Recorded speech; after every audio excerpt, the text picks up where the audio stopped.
Dilakukan mediasi di lokasi atau di TKP tersebut agar masyarakat menginginkan untuk menyerahkan kapal motor Sekar Tanjung 1 itu ke Pol Airut yang ada di Kota Agung.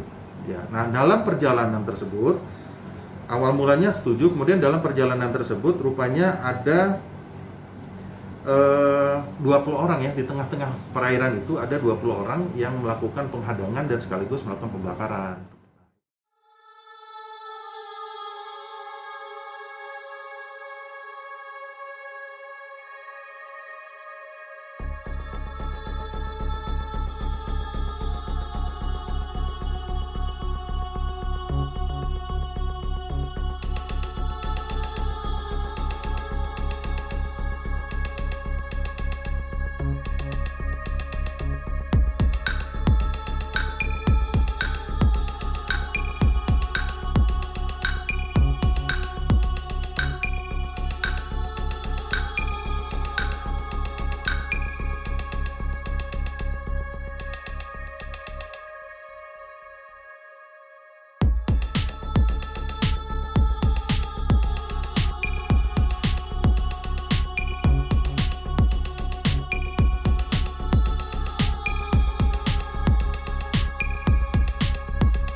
Terima kasih sudah nonton.